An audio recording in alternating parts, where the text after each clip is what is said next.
Hi friends, welcome to Fathima channel. எல்லோரும் எப்படி இருக்கிறீங்க? காத்தால என்னுடைய வேலை எப்போவுமே ஸ்டார்ட் ஆகுது ஃப்ரெண்ட்ஸ். நீங்கள் எல்லோரும் எப்படி இருக்கிறீங்க? நீங்கள் எல்லாருமே நல்லா இருக்கணும். அது மட்டும் கிடையாது, எங்கள் பெங்களூரில் ஓட்டு எலெக்ஷனுக்கு கிளம்பி போகணும். அதுக்காக என்னுடைய வீட்டில் இருக்கிற வேலை எல்லாமே நான் கிளியர் பண்ணிடுறேன். காத்தால போனோம்னா கூட ஜனங்க நிறையா இருக்கணும். நம்ம ஓட்டு போடும்போது ஒரு ஹாப்பினஸ் இருக்கும். இப்போ போனால் கூட யாருமே இருக்க மாட்டாங்க, ஒருத்தர் 2 பேர் தான் ஓட்டு போடுறதுக்கு வாங்க. அது மட்டும் கிடையாது, வீட்டில் வந்து எல்லா வேலையும் ஏன்னா எனக்கு லீவ் இல்லைங்களா, அதனால் கொஞ்சம் சாமானை நைட்டே விட்டுட்டு பரவாயில்ல காத்தால ஏற்றி வாஷ் பண்ணிக்கலான்னு சொல்லிவிட்டு வீட்டில் இருக்கிற வேலை எல்லாமே முடிச்சுட்டு பசங்க வந்து லீவில் வந்து நல்லா தூங்குவாங்க. அவங்கள நான் டிஸ்டர்ப் பண்ணவே மாட்டேன்.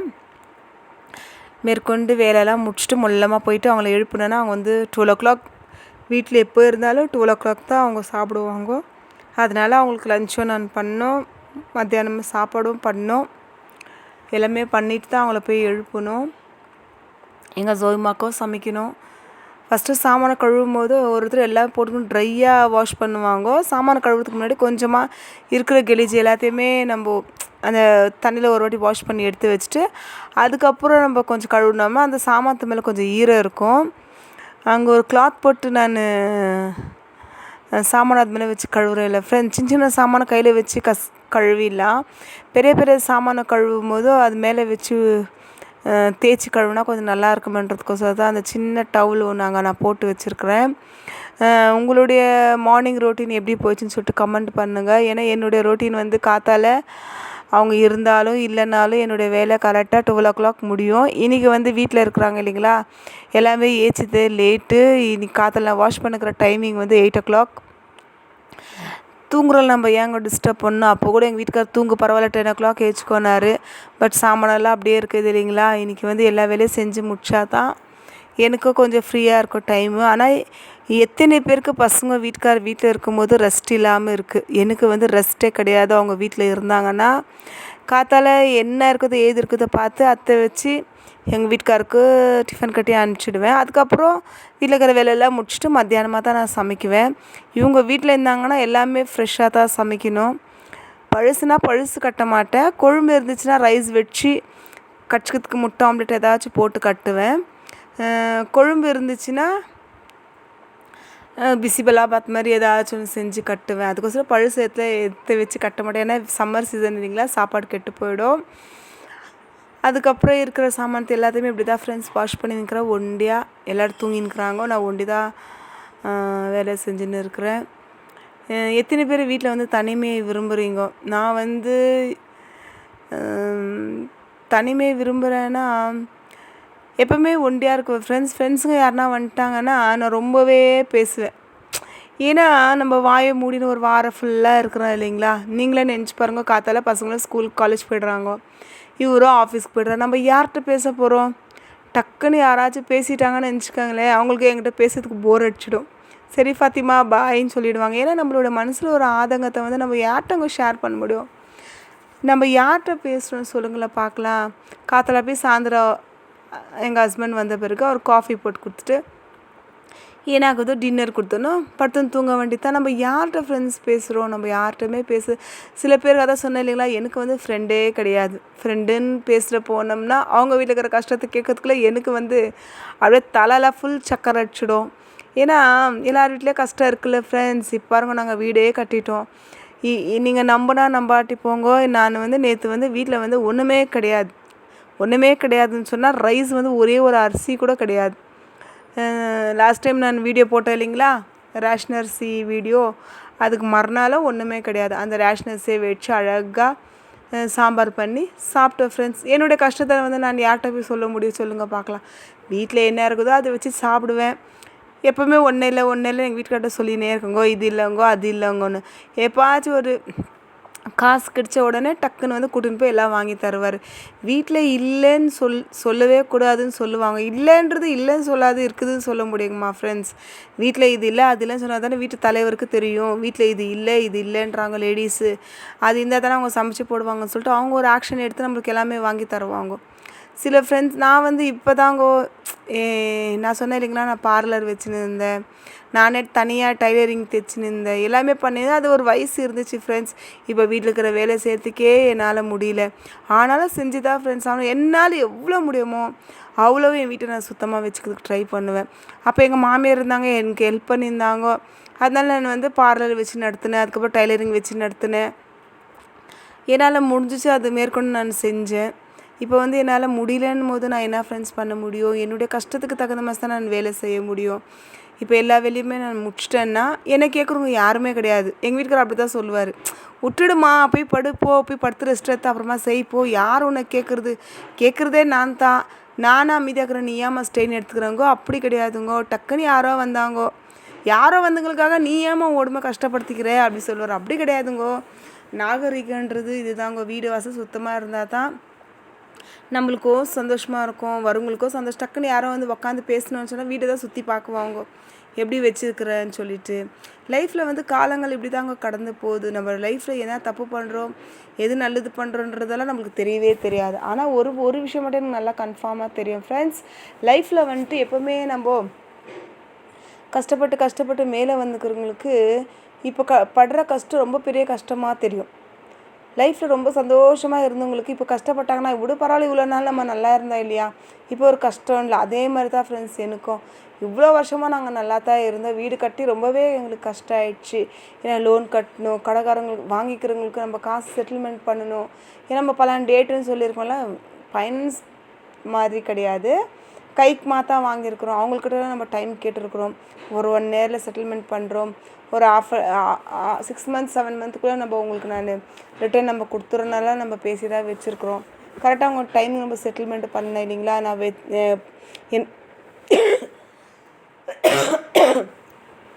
என்னுடைய கையில் இருந்த நகை வளையல், என் கழுத்தில் இருந்த நெக்லஸ்ஸு, ஆரா, என் கையில் இருந்த ரிங்குங்க எல்லாமே நான் விற்றுட்டேன் ஃப்ரெண்ட்ஸ்.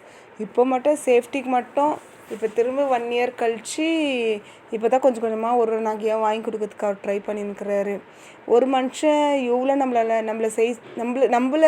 நம்ம எங்கேயோ பிறந்து எங்கேயோ வளர்ந்து இவங்களுக்கு நம்ம பாரமாக இருக்கக்கூடாது இல்லைங்களா. அதுவும் நான் ரொம்ப யோசிக்குவேன். லைஃப்பில் வந்துட்டு கஷ்டத்தை தாண்டி வர்றது ஒரு பக்கமாக இருந்தாலும் நம்ம வந்துக்கிற வீடு வந்து மேலே வரணும். இப்போ நான் கல்யாணம் பண்ணி வரும்போதோ எங்கள் வீடு இப்படி இருந்துச்சு, இப்போ நான் வந்து இந்த அளவுக்கு நிற்க வச்சுக்கிறேன்னா அது என்னுடைய ப்ரெஷரும் இருக்குங்க, என்னுடைய கஷ்டமும் அதில் இருக்குது. ஒரு நகைலாம் போனோன்னு நம்ம வாங்கி தருவதெல்லாம் கிடையாது. 2 நாள் கெஞ்சணும், 3 நாள் கெஞ்சணும்.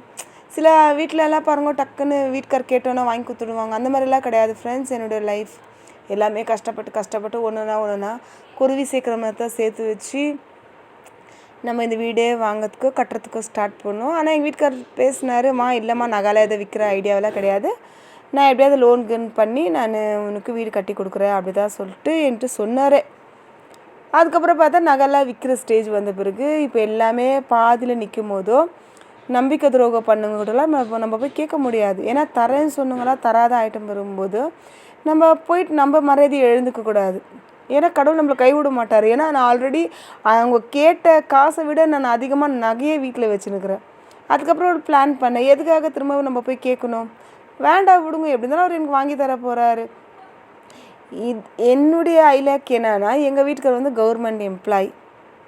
அவர் இப்போது வேலைக்கு போய் 20 வருஷம் ஆச்சுன்னா இன்னும் அவருக்கு வந்து கிட்டத்தட்ட இன்னும் 20 வருஷம் வேலை இருக்குங்க. ஆனாலும் அவர் நம்பிக்கை வச்சு கூட அவர் யார்கிட்டமே கடன் வாங்கலை, கிடையவே கிடையாது. நான் உக்காந்து எதுக்காக நம்ம போயிட்டு கை நீட்டி கெஞ்சணும். பரவாயில்ல, நம்ம 5 லட்சம் தானே கேட்டோம், ஏன் நகையெல்லாம் சேர்த்து 7 லட்ச ரூபாய் விற்றுட்டு என்னுடைய வீடை வந்து நான் கிராண்டாகவே கட்டி முடிச்சிட்டேன் ஃப்ரெண்ட்ஸ். கடவுள் பார்த்தீங்களா, நான் கேட்டது 5 லட்சம் தான், ஆனால் என் வீட்லேயே 7 லட்ச ரூபாய்க்கிறதே எனக்கு தெரியல. எல்லாம் நகையை எடுத்துகிட்டு போய் விற்றுட்டு அவங்க மூக்கு மேலே கை வைக்கிற அளவுக்கு கடவுள் என்னை வந்து இந்த அளவுக்கு ஆசீர்வாதமாக வச்சுருக்கிறாரு. அவங்களுக்கு மூஞ்சே இல்லை ஃப்ரெண்ட்ஸ் என்னுடைய வீட்டுக்கு வர்றதுக்கு.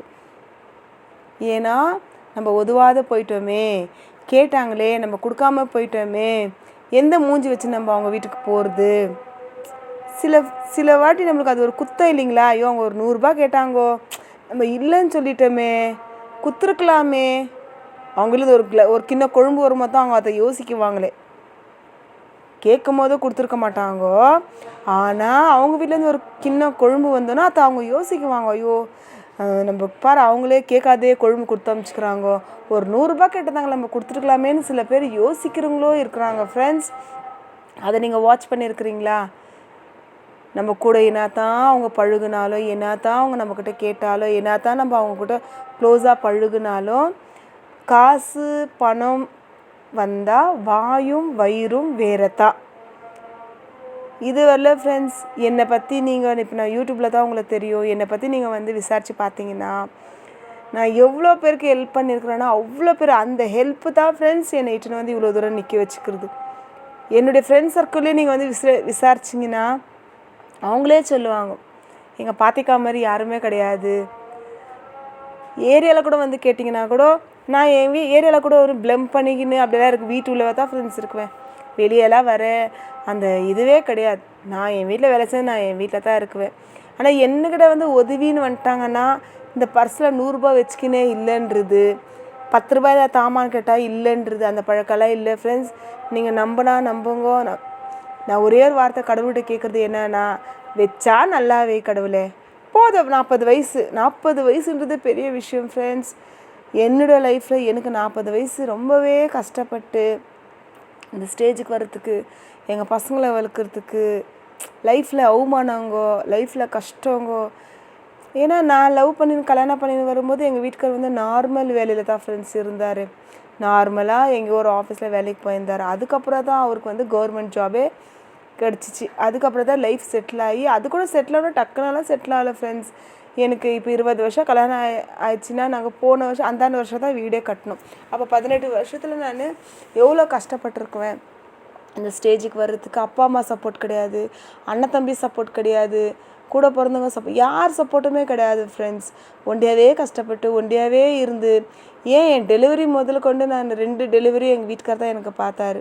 இது வரலாமல் ஃப்ரெண்ட்ஸ் எங்கள் வீட்டுக்கார் விட்டால் எனக்கு யாருமே கிடையாது. என் பசங்களை கூட நான் வளர்த்து ஆளாக்குறேன், அவ்வளோதான் ஃப்ரெண்ட்ஸ். ஆனால் அது நம்மளுடைய கடமை.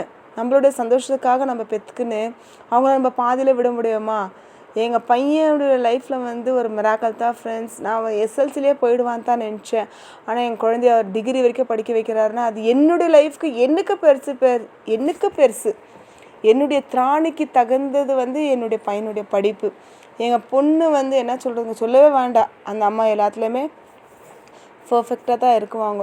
இதை பாருங்கள், இந்த வீடு நான் எனக்கு கட்டிட்டேன். இது எனக்கு கட்டல ஃப்ரெண்ட்ஸ். எல்லாருமே நினச்சிக்கிறாங்கோ இது என் வீடு கிடையாது. இது என்னுடைய பையனுக்கு. இது என்னுடைய பையனுடைய லைஃப் ஸ்டார்ட் பண்ணுறதுக்கு. ஏன்னா நானும் எங்கள் வீட்டுக்காரர் செத்து போயிட்டோம்னா நாளைக்கு என்னுடைய குழந்தை யார் வீட்டு வாசலில் போய் நிற்கக்கூடாது. இப்போ எங்கள் வீட்டுக்காரர் யோசிக்கிறார் தெரியுங்களா? இப்போ நம்ம 4-5 வீட்டில் நாங்கள் இருந்தோம். எல்லா வீட்லேயும் ஸ்ட்ரகிள் தான், எல்லா வீட்லேயும் கஷ்டத்தான். இது தண்ணி சரி இருக்காது, வீடு சரி இருக்காது, சண்டை சாடி எல்லாமே கடந்து நாங்கள் வந்த பிறகு தான் ஒரு முடிவே எடுத்தோம். வீட்டில் இருக்கிற நகை நெட்டெல்லாம் விற்று, சேர்த்து வச்ச காசெல்லாம் விற்று எப்படியாச்சும் ஒரு இடத்த வாங்கி நம்ம வீடு கட்டினது பிளான் தான். பட் எல்லாமே கூடி வரணும் இல்லைங்களா? எடுத்த கவுத்தன இந்த வேலைங்களாம் நம்மளால செய்ய முடியாது. எவ்வளோ பேர் கவர்மெண்ட் எம்ப்ளாயி இருந்தால் கூட ஒரு வீடு கட்ட அவங்களால முடியாது. ஏன்னா அவமானங்கள் சந்திச்ச தொட்டு தான் இந்த வீடே என்னால் கட்ட முடிஞ்சிச்சு. கல்யாணம் ஆன பிறகு, கல்யாணத்துக்கு முன்னாடி அப்பா அம்மாங்களால் ஒதுக்கப்பட்டேன். கல்யாணம் ஆகிட்ட பிறகு இவருடைய குடும்பத்தினால ஒதுக்கப்பட்டேன். ஏன்னா என்கிட்ட பணக்காசு இல்லை. பணக்காசு இல்லாத தொட்டு அந்த இடத்துல எனக்கு மரியாதையும் கிடையாது. யார் வீட்டுக்கு போனாலும் எனக்கு ஒரு மரியாதை இருக்காது. ஏன்னா என் கல்யாணம் ஆனது எனக்கு ஒன்றுமே கிடையாது இல்லைங்களா? ஒரு நகை நட்டு கிடையாது, ஒரு பணக்காசு. ஆனால் எங்கள் வீட்டுக்கார் கவர்மெண்ட் எம்ப்ளாய். அதுக்கப்புறம் ரொம்ப ப்ரெஷர் பண்ணி எங்கள் வீட்டுக்கார்கிட்ட ஒரு 3 மாதத்துக்கு ஒரு வாட்டியோ, இல்லை 1 வருஷத்துக்கு ஒரு வாட்டியோ, இல்லை 2 வருஷத்துக்கு ஒரு வாட்டியோ ஒரு நகை வாங்கிறதுக்கு ஆரம்பித்து இந்த அளவுக்கு நின்ற பிறகு வீடு கட்டும் போது அந்த நகையும் அது யூஸ் ஆச்சு இல்லைங்களா? மண் மேலே தானே பொண்ணை விற்று போட்டிருக்குறோம், ஒன்றும் நஷ்டம் இல்லைங்க. ஏன்னா நம்மக்கிட்ட பழகிற வரைக்கும் நம்மளுக்கு யாருடைய சுயரூபமும் நம்மளுக்கு தெரியாது ஃப்ரெண்ட்ஸ். அது ஒண்டி மட்டும் நான் புரிஞ்சுக்கினேன். இன்றைக்கி யாருக்குமே எங்கள் வீட்டுக்கு வந்தாலும் மூஞ்சி இல்லை. இந்த வீடு பாத்திதான்னு சொல்லி யோசிக்கிற அளவுக்கு கடவுள் எங்களை நடத்தியிருக்கிறாரு. இதில் வந்து நிறையா பேருக்கு வயிற்றறிச்சல் வேறு. ஏன்னா மாதிரி வீடு கட்டிக்கிறது தெரியுமா ஃபாத்தி அப்படின்னு சொல்லிட்டு. கீழே வந்து இது ஃபுல் ஃப்ளோர், கீழே வந்து பெட்ரூம், ஹால், கிச்சன் எங்கள் பையனுக்கு நான் கட்டிட்டுருக்கிறேன். மேலே வந்து 2 ரூம் எங்கள் பொண்ணுக்கு கட்டியிருக்கிறேன். நாளைக்கு லைஃப்பில் முடிஞ்சால் மேலே மேலே கட்டுறதுக்கு ட்ரை பண்ணுறோம். அப்படி இல்லைன்னா ஒரு வேலை அந்த 2 ரூமும் எங்கள் பொண்ணுக்கு நாங்கள் எழுதிட்டுருக்குறோம். ஏன் சொல்கிறேன்னா, நாளைக்கு என் குழந்தை எங்கே போகும், என் பொண்ணு எங்கே போவோம் இல்லைங்களா? இருக்கிற வரைக்கும் 2 பேருக்குமே இது ஷேர் தான், 2 பேருக்குமே ஷேரு. ஏன்னா ஒரு பின்னாக இருந்தாலும் என் 2 பிள்ளைங்களுக்கு தான். அன்றைக்கி எங்களை அவமானப்படுத்தி ஒதுக்குனாங்க இல்லைங்களா? யார் வீட்டு போனாலும் மரியாதை கொடுக்க மாட்டாங்க. அது காஃபி டீ கொடுக்குறது பெரிய விஷயம் ஃப்ரெண்ட்ஸ். ஆனால் என் வீட்டில் எனக்கு தெரிஞ்ச வரலும் நான் எல்லாருக்குமே நல்லதான் ஃப்ரெண்ட்ஸ் பண்ணிக்கிறேன். யாருக்குமே நான் கெட்டது பண்ணதே கிடையாது. என்னை பொறுத்த வரைக்கும் யார் குடும்பத்தையும் நான் அழிச்சதும் கிடையாது. யாருடைய பணத்துலேயும் நான் சாப்பிட்டதும் கிடையாது. எங்களோட லைஃப் வந்து இப்படி தான் கடந்து நாங்கள் இந்த அளவுக்கு வந்திருக்கிறோம். ரெண்டாவது இந்த யூடியூப் ஏன் ஸ்டார்ட் பண்ணேன்னா, எனக்கு ஒரு ஆசை. எங்கள் வீட்டுக்கார்ட்ட டக்குன்னு இது எனக்கு எப்படி ஓகே சொன்னாரே தெரியாது. இவர் அந்த மாதிரிலாம் ஓகே சொல்கிற ஆளே கிடையாது. டக்குன்னு போய் கேட்டேன், டேட்மா இந்த மாதிரி வந்து எனக்கு ரொம்ப ஆசையாக்குது யூடியூப் சேனல் ஸ்டார்ட் பண்ணேன்னு. ஓகேம்மா, பசங்களுக்கு சப்போர்ட் பண்ணிட்டு அவங்க பசங்க 2 பேரும் கூப்பிட்டுட்டு மம்மி யூடியூப் சேனல் ஸ்டார்ட் பண்ணுறாங்க, 2 பேருக்கும் சப்போர்ட் பண்ணுங்க. நீங்கள் என்னால் நினச்சி கூட பார்க்க முடியல எங்கள் வீட்டுக்கார் ஓகே சொல்லுவாருன்ட்டு. ஏன்னா எதுவாக இருந்தாலும் எனக்கு எல்லாமே அவர் தான். நகை நெட்டு போட்டார், பணக்காசை போட்டார், நல்ல சாப்பாடு தான், நல்ல துணி தான், எல்லாமே எங்களை நல்லா தான் அவர் வச்சு பார்த்தாரு. இப்போ எங்கேயாச்சும் ஃபங்க்ஷனுக்கு நாங்கள் போனோம்னா என் கழுத்தை அவர் பார்க்குவார். நம்ம கவரிங் போட்டுன்னுக்கிறேன், பரவாயில்ல வா டேட், எதுவாக இருந்தாலும் பரவாயில்ல, எதுவாக இருந்தாலும் கஷ்டமோ நஷ்டமோ, ஏன் இப்போ அவங்க நம்ம கவரிங் போட்டுன்னு போனால் அவங்க நான் சாப்பாடு போடாத விட்டுரு போகிறாங்களா, பரவாயில்ல வா சொல்லிட்டு கவரிங் தான் ஃப்ரெண்ட்ஸ் நான் போட்டுன்னு போய் ஒரு ஃபங்க்ஷன் அட்டன் பண்ணேன். 2 days 3 days கூட கிடையாது ஃப்ரெண்ட்ஸ். டக்குன்னு ஒரு 3 சவரில் நெக்லஸ் வாங்கிட்டு வந்து எனக்கு கொடுத்துட்டாரு. ஏன்ப்பா என்னத்துக்குப்பா இவ்வளோ காசு நீ திரும்ப இது பண்ண, ஏதோ சின்ன லோன் ஒன்று இருந்துச்சு, பரவாயில்ல ஒரு சின்ன கோல்டு கம்பல் வச்சுருக்கிற, தாலி செயின் கோல்டில் போட்டுருக்கிற, இந்த நெக்லஸ் ஒன்று வச்சுக்கோ. பார்த்தீங்களா, நம்ம எல்லாத்துக்குமே இறங்கி போகிறது தான் ஃப்ரெண்ட்ஸ். அவங்கக்கிட்டேருந்து நம்மளுக்கு ஒரு ஹெல்ப்பும் வரும். நான் ஏன் சொல்கிறேன்னா, லைஃப்பில் எல்லாமே கடந்து ஏன்னா அவமானப்பட்டால் தான் நம்மளால் மேலே வர முடியும். ஒருத்தர் நம்மளை பிடிச்சி கீழே தள்ளினா தான் நம்மளால் மேலே வர முடியும். சரிங்களா? ஏன் நான் சொல்கிறேன்னா, லைஃப்பில் ரொம்பவே கஷ்டப்பட்டு தான் ஃப்ரெண்ட்ஸ் நான் மேலே வந்திருக்கிறேன். என்னை வந்து லைக் பண்ணுங்கள், கமெண்ட் பண்ணுங்கள், ஷேர் பண்ணுங்கள், அந்த மாதிரி ஆளே நான் கிடையாது. ஏன் சொல்கிறேன்னா, உங்களுக்கு பிடிச்சிருந்தா நீங்கள் லைக் பண்ணுங்கள், அது வந்து உங்களுடைய முடிவு. இந்த கையில் இந்த சாதம் செய்கிற கையில் லட்சக்கணக்கு நான் பார்த்துருக்குறேன்.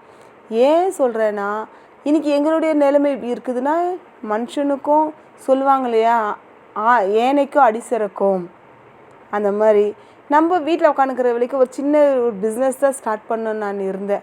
பட் இதுவே ஸ்டார்ட் பண்ணி விடலாமே, எப்போது சக்ஸஸ் ஆகுதோ ஆகட்டும், பார்க்கலாம், ஒரு நாள் நம்மளுக்கு ஒரு விடுவு காலம் பொறுக்காத போயிடுமா.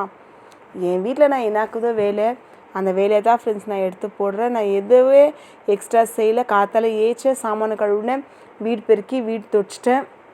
அதுக்கப்புறம் எங்கள் பசங்களுக்கு நாஸ்டா பண்ணின்னு இருக்கிறேன். அதுக்கப்புறம் திரும்ப மத்தியானம் சாப்பாடு செஞ்சுட்டு உளுத்த வடை செய்ய போகிறேன். இதை விட வேறு நான் என்ன செய்ய முடியும் சொல்லுங்கள் பார்க்கலாம். இதுக்கு மேலே இவங்களுக்கு கொடுத்துட்ட பிறகு அதுக்கு மேலே திரும்ப கரெக்டாக 12 மணிக்கு எங்கள் ஜோய்மாக்கு சாப்பாடு வைக்கணும்.